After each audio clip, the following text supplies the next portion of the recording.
Hello friends, welcome back. நான் இன்றைக்கி வீடியோவில் சொதி ரெசிபி எப்படி செய்யலாம் தான் போட்டிருக்கேன். அது கொஞ்சம் ப்ரிப்பரேஷன் இருக்குது. அதுக்கு நீங்கள் பச்சை மிளகாவும் இஞ்சியும் காரத்துக்கு ஏற்றபடி உங்களுக்கு தேவையான அளவுக்கு அரைச்சி வச்சுக்கோங்க. இது நீங்கள் ஆப்பம், இடியாப்பம், சப்பாத்தி, ஈவன் ரைஸ்க்கு கூட நல்லாயிருக்கும். ட்ரை பண்ணி பாருங்கள். கடாயில் கொஞ்சம் எண்ணெய் விட்டுட்டு சோம்பு போட்டுக்கணும். பட்டை கிராம்பு போடக்கூடாது, ஏன்னா இது குருமா ஸ்டைல் கிடையாது. ஸோ அதனால் சோம்பு போட்டதுக்கப்புறமேட்டு வெங்காயம் போட்டுட்டு பூண்டு போட்டுட்டு நீங்கள் அரைச்சி வச்சுருந்த விழுதை போட்டு சேர்த்துருங்க. அதோட லைட்டாக ராஸ்மெல் போனதுக்கப்புறமேட்டு நமக்கு தேவையான காய்கறிங்க. நான் இன்றைக்கி என்னென்ன போட்டிருக்கேன்னாக்கா பச்சை பட்டாணி, உருளைக்கிழங்கு, கேரட்டு, முருங்கைக்காய் எல்லாத்தையும் போட்டு லைட்டாக ஒரு வதக்கிட்டு நான் அரைச்சி வச்சுருந்த தண்ணி கொஞ்சோண்டு இருந்துச்சுல, அந்த தண்ணியை ஊற்றி நான் லைட்டாக கொஞ்சம் நேரம் வேக விட்டுக்கிட்டேன்.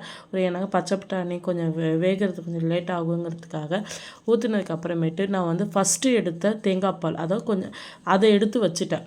ரெண்டாவது எடுத்த தேங்காய் பாலை தான் இப்போ ஊற்றி நான் கொதிக்க விட்டுருக்கேன்.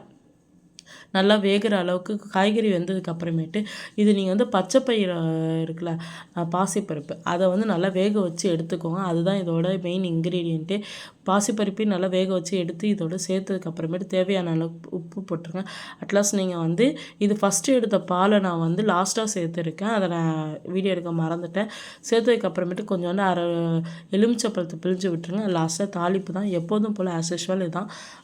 கடுகு உளுத்தரிசி சோம்பு போட்டு கொஞ்சோண்டு கருவேப்பிலை, மிளகா கிள்ளி போட்டு இது பண்ணி எடுத்துட்டிங்கனாக்க ஒரு சூப்பரான சொதி ரெசிபி